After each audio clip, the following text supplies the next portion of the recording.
Dios puso una palabra en mi corazón, una palabra que titulé El Dios no conocido. Y bueno, saben que antes de ir a la lectura y antes de meternos en el mensaje, el Señor traía a mi mente un texto que se los voy a leer acá, porque no lo tenemos en placa porque es de ahora esto. Es un texto que está en Hechos, capítulo 16, verso 14. Dice que el apóstol Pablo estaba con su equipo predicando por distintas ciudades. En una ocasión le hablaron a una mujer, le hablaron de Dios. Una de ellas se llamaba Lidia, era de la ciudad de Tiatira y vendía telas de púrpura. Mientras escuchaba, el Señor le abrió el corazón para que respondiera al mensaje de Pablo. Qué impactante esto. Dice que mientras ella escuchaba la predicación, el Señor le abrió el corazón para que ella pueda responder al mensaje que estaba escuchando. Así que vamos a orar en este momento, en esta dirección, para que Dios abra nuestro corazón y para que al terminar esta predicación nosotros podamos decidir responder al mensaje que escuchemos. Amén. Vamos a orar en el nombre de Jesús. Padre, gracias por todo lo que vivimos hasta este momento, Señor, en la reunión. Gracias por la conexión, por las familias, por poder conocer un poco más de cerca a las distintas personas, Señor. Verdaderamente nos gustaría hacer esto en persona y tomar más tiempo para escucharlos, pero queremos, Señor, acercarnos a vos en este momento. Queremos inclinar nuestro oído, escuchar el consejo del Padre Celestial que quiere hablarnos al corazón. Y te pido, Espíritu Santo, que hagas esta obra que dice tu palabra. No es mi palabra, no lo dice mi boca, es lo que dice tu palabra en Hechos 16, que mientras esta mujer escuchaba el mensaje, vos abriste su corazón para que respondiera a la palabra, para que respondiera a aquello que escuchó. Gracias, Señor, porque en esta hora vos abrís nuestro corazón para responder a tu consejo, para responder a tu invitación. En el nombre de Jesús yo tomo autoridad en esta hora sobre toda fuerza de oscuridad, sobre toda fuerza de las tinieblas. Reprendo al diablo, reprendo, Señor, todo tipo de distracción que se levante en las casas en este momento, todo tipo de bloqueo y confusión, Señor. Declaro que se liberan los aires para que tu palabra llegue a los hogares, para que tu palabra llegue a las casas, para que tu palabra penetre en los corazones. En el nombre de Jesús, Señor, y que al finalizar esta noche tu propósito sea cumplido y tu nombre sea glorificado. Señor, es tu momento, glorifica el nombre de Jesús. Gracias, Señor, gracias por todo. Amén, amén y amén. Muy bien, gloria a Dios. Vamos a estar leyendo la Biblia en el libro de Hechos, capítulo 17.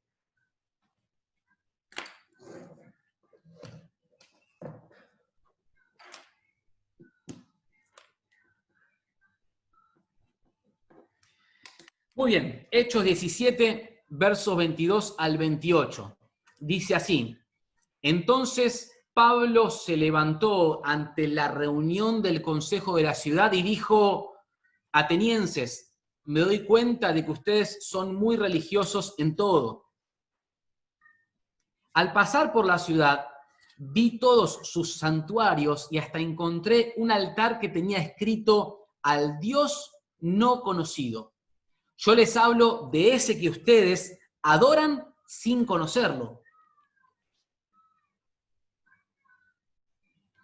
Es el Dios que hizo el mundo y todo lo que hay en él. Puesto que Él es Señor del cielo y de la tierra, no vive en templos construidos por manos humanas.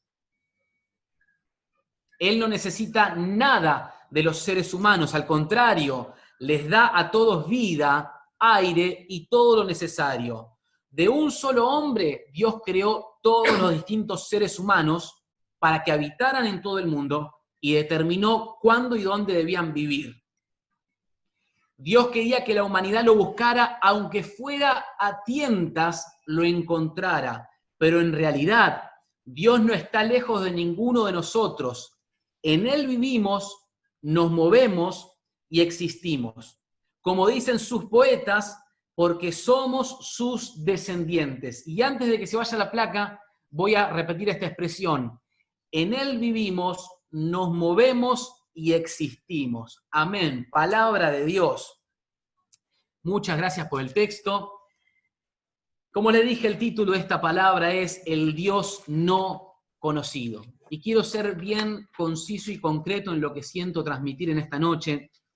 Ustedes saben que el apóstol Pablo, en el libro de los Hechos se relatan los viajes misioneros del apóstol Pablo, y en una determinada ocasión Pablo toma la decisión de hablar con su equipo y decir, vamos a hacer viajes a los lugares que ya fuimos evangelizando para poder fortalecer la fe de los hermanos, para poder saber cómo están. Hoy no es como era en aquel entonces.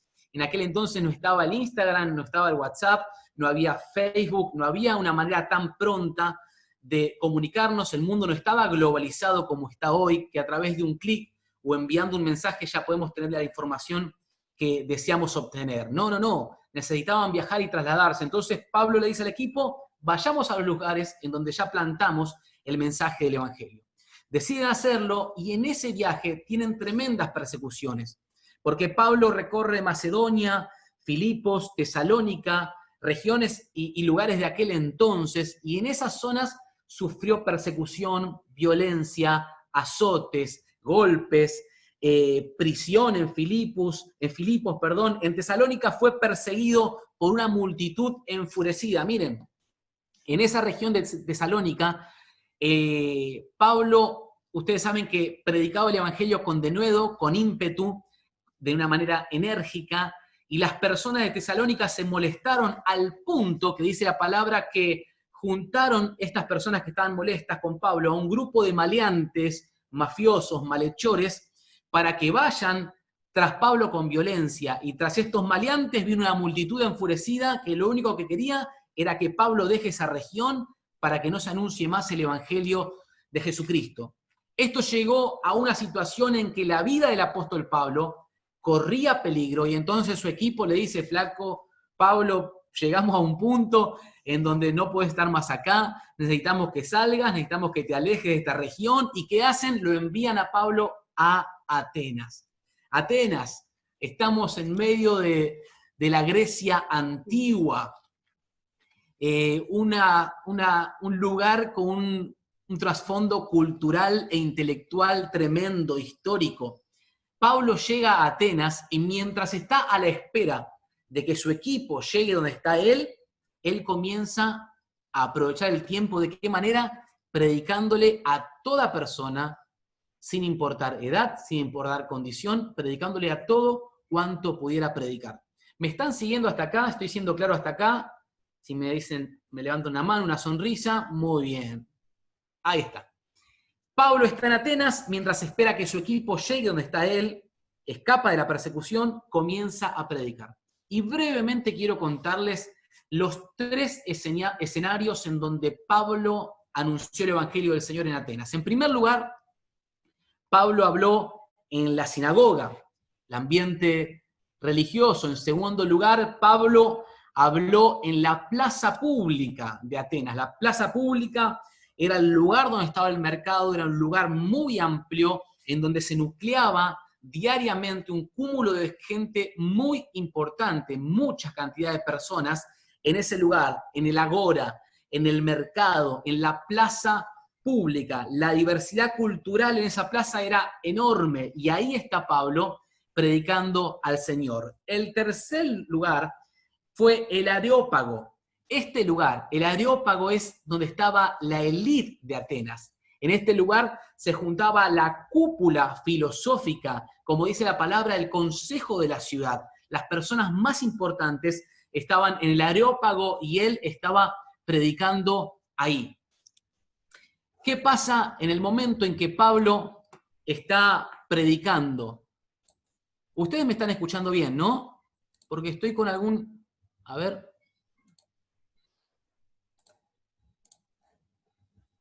¿Sí? Sí. Un segundito, ¿eh? Estoy con un problemita acá.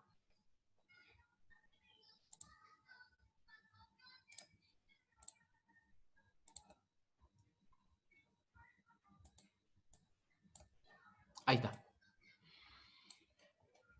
Pablo está predicando en el Areópago, este lugar en donde yo creo que si alguno de nosotros tuviese que hablar, lo pensaría 2 o más veces.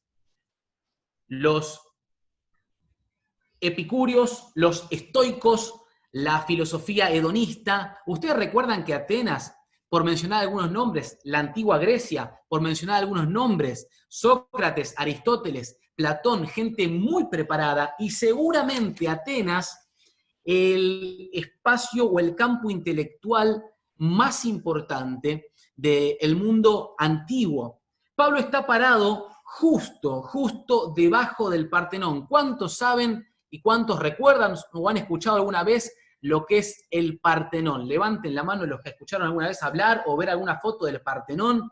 Muy bien, en Atenas, Pablo está justo debajo del Partenón, el templo más importante del mundo antiguo. En el Partenón hay una escultura gigantesca de una diosa llamada Atenea.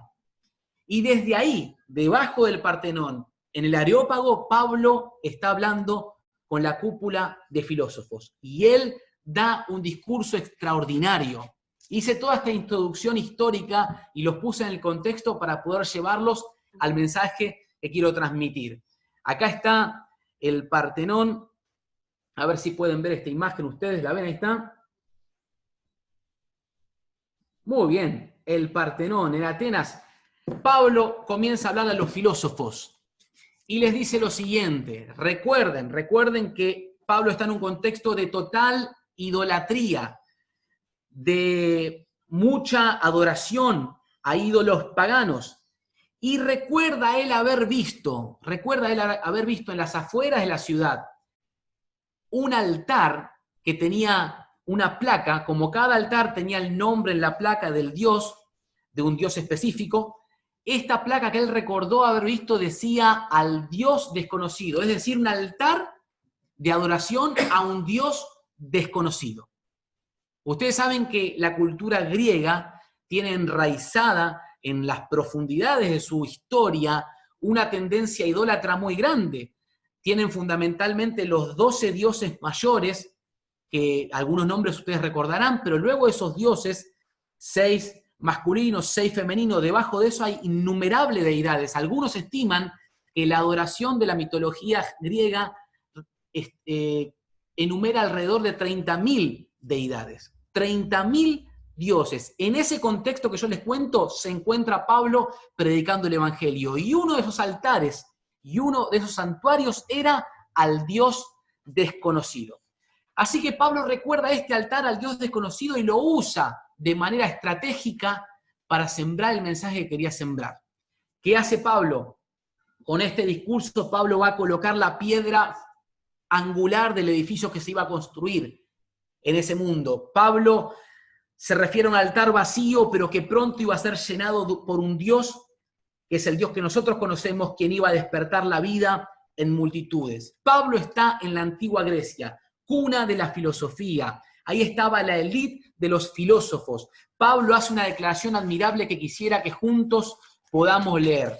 Vamos a poner nuevamente la placa que vimos al principio del texto bíblico y vamos a escuchar que esto que les voy a leer yo, Pablo le dijo a toda la cuna filosófica de aquel entonces.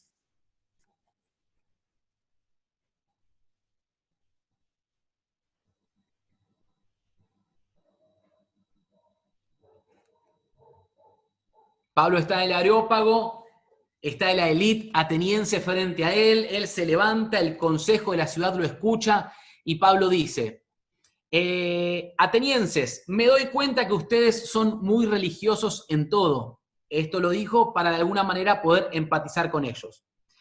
Cuando yo pasaba por la ciudad, vi todos los santuarios de ustedes. Recuerden, aproximadamente 30.000 deidades. Y hasta encontré también un altar que tenía escrito al Dios no conocido. Yo les hablo de ese que ustedes adoran sin conocer. Es el Dios que hizo el mundo y todo lo que hay en él. Le está hablando Pablo a los filósofos. Es el Dios que hizo el mundo y todo lo que hay en él. Puesto que él es Señor del cielo y de la tierra, no vive en templos construidos por manos humanas. Él no necesita nada de los seres humanos. Les estaba diciendo, estos templos que ustedes construyen para sus dioses, el Dios del que yo les hablo no vive en templos construidos por manos humanas, no necesita nada de los seres humanos, al contrario, Mi Dios le da a todos vida, aire y todo lo necesario. De un solo hombre Dios creó todos los distintos seres humanos para que habitaran en el mundo y determinó cuándo y dónde debían vivir. Seguimos.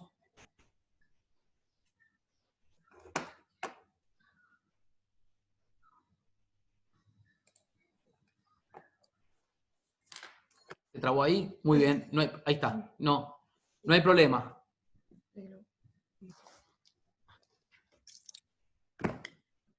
Quedó en el 25, ¿verdad? Muy bien. Este Dios no se deja servir por manos humanas como si necesitara de algo. Al contrario, le da vida a todo, aliento a todas las cosas. De un solo hombre hizo todas las cosas, todas las naciones, para que habitaran toda la tierra y determinó los periodos de su historia y las fronteras de sus territorios. Esto lo hizo Dios, escuchen, para que todos lo busquen y aunque sea a tientas, lo encuentren. Esto Pablo está hablando a los filósofos. En verdad, Él no está lejos de ninguno de nosotros, puesto que en Él vivimos, nos movemos y existimos. Este fue el mensaje de Pablo a la cuna filosófica de la antigua Grecia. Este fue el mensaje que él sembró tomándose de un altar que había encontrado al Dios desconocido. ¿Por qué les cuento toda esta historia y por qué hago esta introducción justamente histórica y a dónde quiero llegar con esto? El trasfondo histórico de por qué existía un altar al Dios desconocido, al Dios no conocido, es porque los griegos entendían que además de todos los dioses a quienes ellos le habían hecho santuarios y altares, entendían que había algún dios más que no había sido revelado a sus vidas, pero que ellos entendían que existía, y por miedo al castigo y por miedo a no recibir la bendición de ese Dios que ellos creían que existía, aunque no le conocían, le hicieron un altar. Repito, los griegos entendían que además de sus dioses había algún dios que existía pero que todavía no conocían. Y por miedo y temor a ser castigados por ese dios, le hicieron un altar como a tantos otros dioses. Por miedo a que no les falte la bendición de ese dios, hicieron un altar al dios desconocido. ¿Qué es lo que me hablaba el Señor y cuál es el mensaje que te traigo, Casa de Gracia, en esta noche? Dios me hablaba que aún después de muchos años de estar en una iglesia, o tal vez luego de poco tiempo de ser cristiano, aún así hay hijos e hijas de Él que todavía se acercan a Dios como si fuera un Dios desconocido. Como los griegos, en nuestra vida nosotros podemos correr el riesgo de vivir comandados por el temor. Porque aunque sabemos que existe un Dios, nos acercamos a Él como a un Dios desconocido. No todo el que dice Padre, no todo el que dice Dios mío, se está acercando a Dios como un hijo. No todo el que dice Padre está considerando a Dios un Padre. Nos acercamos a adorarle, nos acercamos a servirle, nos acercamos a escucharle, pero lo que está detrás de nuestro acercamiento muchas veces es el temor al castigo. Es el miedo a lo que puede pasar en la vida, es el miedo a que en nuestra relación con Dios y en la vida, es el miedo a equivocarme, es el miedo a quedarme solo, es el miedo a que alguien se ofenda, es el miedo. Lo que comanda nuestra relación con Dios y nuestra vida entera en muchos momentos no es la confianza en Él como Padre, sino el temor.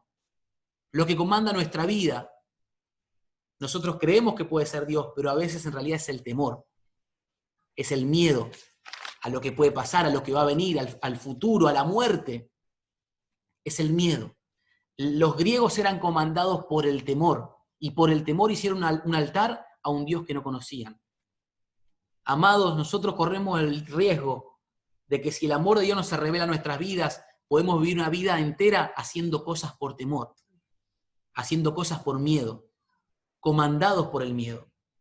Y yo quiero compartir con ustedes una clave en esta noche para pasar del temor a la confianza en Dios. Del temor a la confianza en Dios. Pablo les dijo a los griegos, en Dios vivimos, nos movemos y existimos. Repito, Pablo le dijo a los griegos, en Dios vivimos, nos movemos y existimos. Y escuchen esto. La mayoría de los momentos de nuestra vida, nosotros siempre, lógicamente, los vivimos parados desde algún lugar específico. Pero no siempre estamos parados a la hora de vivir la vida en la confianza en Dios, sino que si vos mirás para abajo y mirás tus pies, te das cuenta que estás parado viviendo una circunstancia puntual sobre tal vez la culpa, los complejos de inferioridad, el estrés, el resentimiento, la vergüenza, la falta de perdón, el miedo, la ansiedad, las heridas, lo no resuelto, lo que pudo haber sido y no fue, lo que tenía que haber sido de otra manera, pero no fue como esperábamos que fuera. Entonces vos podés vivir la vida entera parado en alguno de esos lugares. ¿Y cuál es el peligro? Es que si nosotros vivimos la vida parados en una herida, si vivimos la vida parados en la culpa, si vivimos la vida parados en los sentimientos de inferioridad, si vivimos la vida parados ahí, desde ahí vamos a hablar, desde ahí nos vamos a relacionar, desde ahí vamos a pensar, desde ahí vamos a mirar al otro, vamos a mirar la vida y desde ahí vamos a mirar a Dios. Lo que Pablo le dice a los griegos es, ustedes están haciendo cosas dirigidos y liderados por el miedo al castigo, pero el Dios desconocido al que ustedes le hicieron un altar, que es mi Dios, es el Dios que hizo los cielos, la tierra, que no habita en templos hechos por manos humanas, que no necesita nada del ser humano, es el que le da aliento y vida a todas las cosas, y por medio de Él todas las cosas existen. En Él yo vivo, en Él yo me muevo, y en Él yo existo. Lo que Pablo le está diciendo a los griegos es, tenemos que cambiar el lugar donde nos paramos para vivir. Pablo deja ver que su manera de vivir consiste en atravesar cada circunstancia de la vida parado en Dios. Voy a repetir esto. Pablo deja ver en su mensaje a los griegos que su manera de vivir las circunstancias de la vida consiste en estar parado en todo tiempo y circunstancia en Dios. Porque en Él vivimos, nos movemos y existimos. Entonces, a partir de hoy, a todos los que me están escuchando, la invitación es, independientemente de la edad que tengas, independientemente de tus años en el camino de seguir a Jesús, independientemente de las circunstancias que estés atravesando, esto es para todos y primeramente para mí, la invitación en esta noche es que cada momento que vivas, que cada circunstancia, que cada decisión que tengas que tomar, que cada proyecto que tengas que emprender, en donde estés y lo que tengas que hacer, puedas preguntarte en dónde estoy parado mientras vivo esta situación. ¿Desde qué lugar estoy viviendo esta situación? ¿Desde el temor o desde la confianza en Dios? Amigos, amigas, al igual que los griegos, y aunque somos cristianos, nosotros muchas veces hacemos las cosas por miedo, porque no queremos ser desaprobados, porque queremos que los demás nos acepten, porque queremos encajar, porque nos da miedo la soledad, porque nos da miedo lo que va a venir y la incertidumbre de lo que va a venir. Y por miedo actuamos, y por miedo hacemos altares en la vida cotidiana. Y tenemos distintos altares capaz en nuestra casa hechos.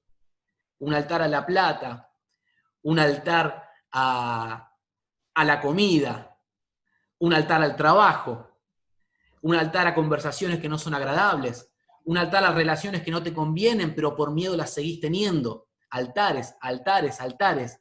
Y Pablo le dice a los griegos, y el Señor nos dice a nosotros, nuestra vida debe ser dirigida por la confianza en Dios y no por el miedo al castigo. Nuestra vida debe ser dirigida por la confianza en nuestro Padre y no en nuestro miedo al castigo. Lo que vivían los griegos en aquel entonces tal vez en algún punto nos toque de cerca a nosotros. ¿Estamos viviendo la vida desde el temor o desde la confianza en Dios? ¿Desde el temor o desde lo que van a pensar los demás y van a decir los demás acerca de tu vida y tu fe? acerca de la manera en que estás llevando adelante tu hogar y tu familia. ¿Desde qué lugar vivimos la vida? Al vivir desde el miedo, tu Dios, mi Dios, nuestro Señor, se convierte en un Dios desconocido. Porque Él ve que te acercas, porque Él ve que le hablas, porque Él ve que levantas la mano. Pero en el fondo sabe que lo que está comandando la vida es el temor, es la culpa, son algunos sentimientos, la vergüenza. Dios quiere llevarnos hoy a pararnos en la confianza en Él, en la seguridad en Él y desde ahí vivir la vida. ¿Cómo vivo la vida desde la confianza en Dios? Bueno, parándome en cada circunstancia, en saber que en Dios estoy seguro. ¿Y cómo hago, Leandro, para pararme en cada circunstancia en la verdad de que en Dios estoy seguro? ¿Cómo hago para pararme en Dios y vivir desde Dios cada circunstancia? Esta mañana, orando al Señor por la reunión de esta noche, el Señor trajo algo a mi corazón. Y lo que Dios me habló a mí, se los comparto a cada uno de ustedes. El Señor me dijo, tenés que vivir la vida en función del Padre que tenés. Tenés que vivir la vida en función del Padre que tenés. Estamos hablando de nuestro Padre Celestial. Vivir la vida en función de quién es mi papá. Vivir la vida en función de quién dio su vida por mí. Vivir la vida desde ese lugar, recordando todo el tiempo quién es mi Padre, me hace vivir cada circunstancia, no del temor, sino de la confianza en Dios. El Salmo 37:24 dice lo siguiente. Salmo 37:24, te lo voy a leer. Porque saben qué pasa, a veces nos da como confiar en Dios y no hacer las cosas como las hicimos siempre pareciera hacer un salto al vacío en ciertos momentos. Pero mira lo que dice el Salmo 37:24. El Señor afirma los pasos del hombre cuando le agrada su modo de vivir. Podrá tropezar, pero no quedará caído, porque el Señor lo sostiene de su mano. Salmo 37, 23 y 24. Podrá tropezar, pero no caerá. ¿Por qué? Porque el Señor lo sostiene de tu mano. Y esta es una palabra de fe que quiero soltar y es un momento de fe que se desata en el nombre de Jesús. Cuando sientas que confiar en Dios es saltar al vacío, quiero recordarte algo.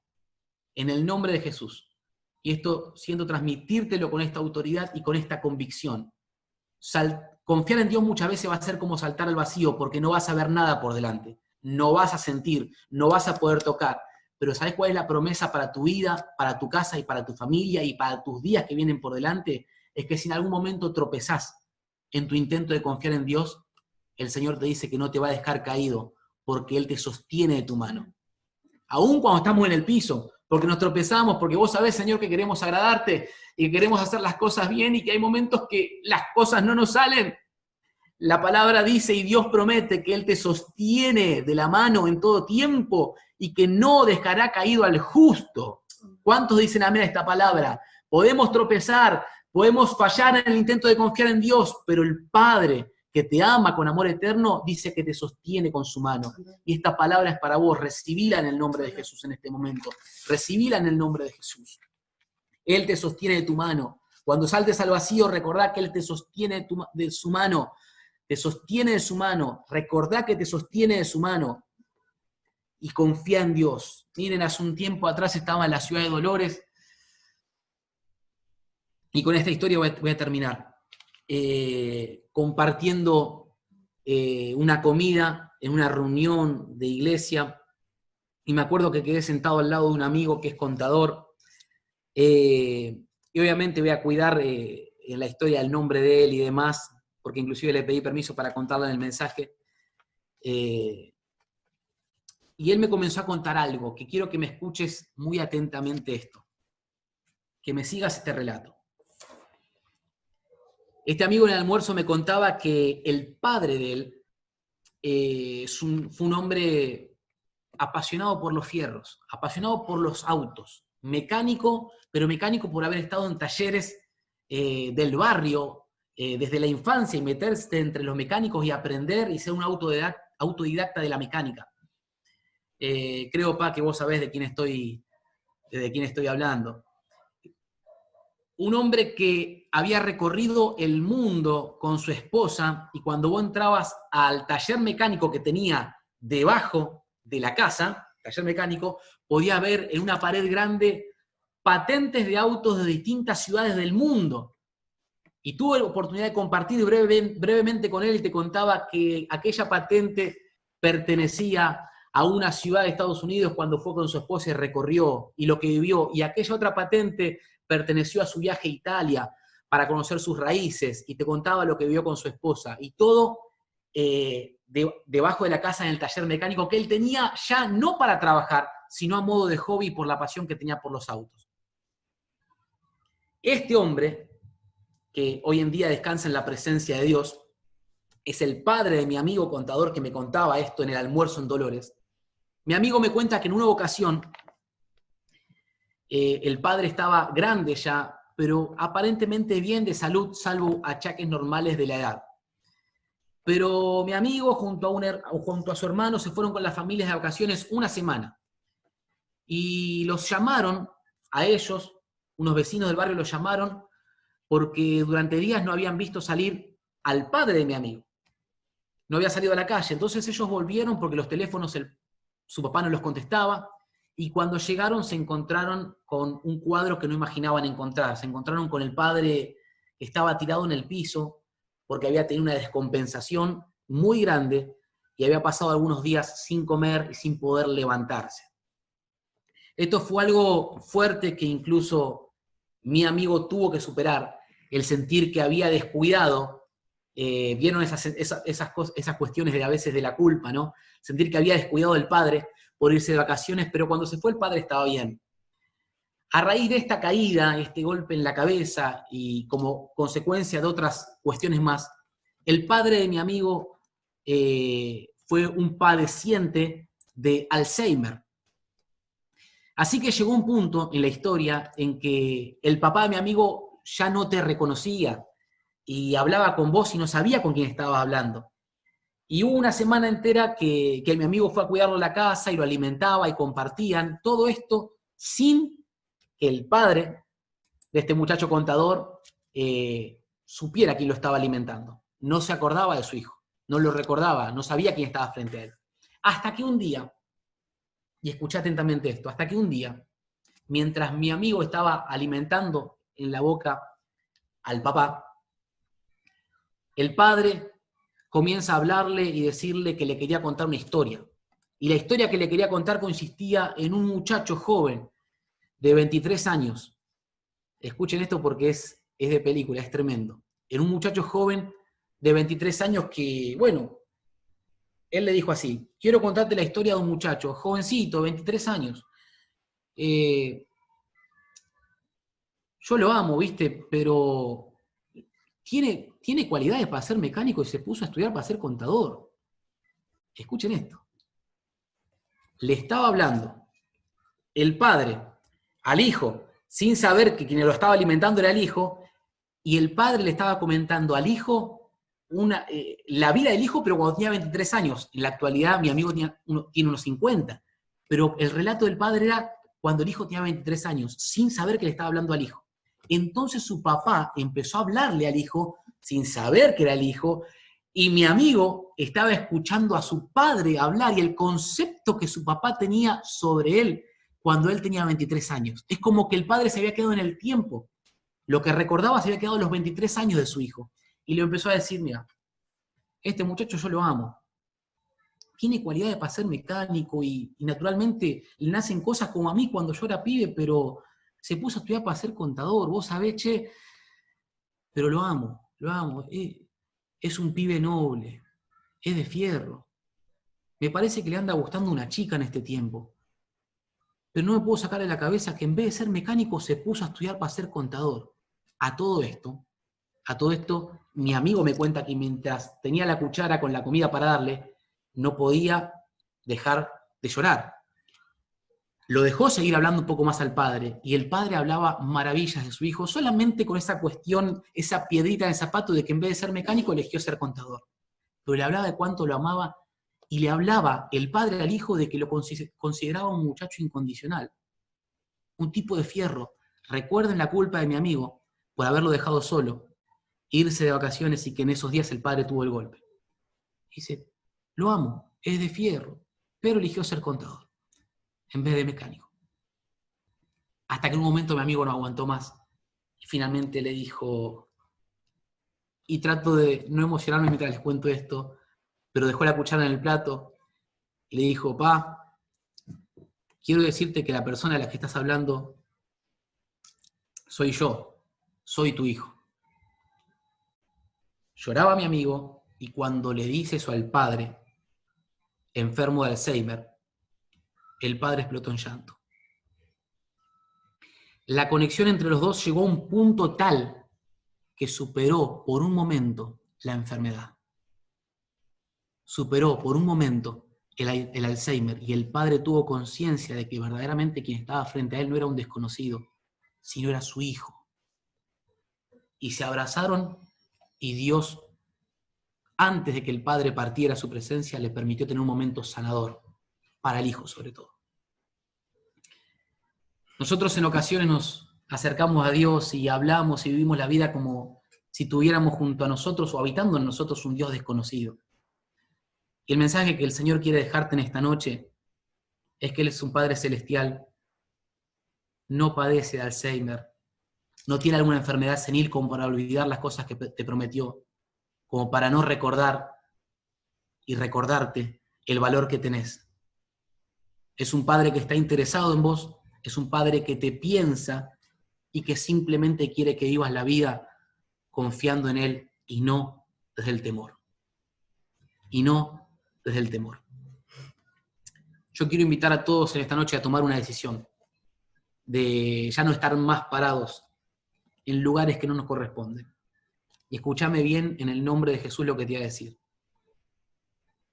La culpa no es un lugar que vos tengas que habitar. La vergüenza no es un lugar que vos tengas que habitar. El sinsentido no es un lugar que vos tengas que habitar. La orfandad no es un lugar que vos tengas que habitar. Los complejos de inferioridad no es un lugar que vos tengas que habitar. El preguntarte cómo hubieran sido las cosas no es un hogar que vos tengas que habitar. No es un lugar que vos tengas que habitar. El espacio y la tierra que vos tenés que habitar se llama la confianza en Dios y vivir descansando en el amor de Él. Yo esta semana estuve conversando con personas de Casa de Gracia y me pongo contento por el lograr que Dios está haciendo, pero sé que Dios quiere llegar más profundo en esta noche. Tal vez en algo nos identificamos con los griegos. Andamos por la vida haciendo cosas por temor a. Pero Dios hoy te dice en esta noche, tranquilo, tranquila, porque si en tu intento de confiar en mí, en algún momento tropezás, mi mano te va a estar sosteniendo y te voy a levantar. Es un Padre que no olvida lo que promete y lo cumple. Vamos a orar en el nombre de Jesús. Gracias, Señor, gracias por tu presencia. Gracias por tu presencia entre nosotros. Te alabamos, te adoramos y yo creo que vos abriste nuestro corazón para que respondamos al mensaje en esta noche. Gracias, Señor. El apóstol Pablo decía, Dios hizo todo esto para aunque a tientas lo busquemos, podamos encontrarlo. Hoy le hablo a las personas que en esta semana quizás a tientas pudieron buscar a Dios, a tientas se acercaron. En medio de las demandas de la vida o las responsabilidades y los deberes, a tientas estás acercándote a Dios. Pero la palabra dice que aunque sea a tientas que lo estés buscando, Él se va a dejar encontrar. Me sorprende el amor de un Dios que provoca un almuerzo entre un hijo y un padre enfermo de Alzheimer para sanar el corazón y liberar el corazón de la culpa del hijo. Me sorprende el amor de un Dios que por un momento permite que la enfermedad sea superada para que la conciencia vuelva a este padre y pueda ver que frente a él estaba el protagonista de la historia que relataba, su hijo.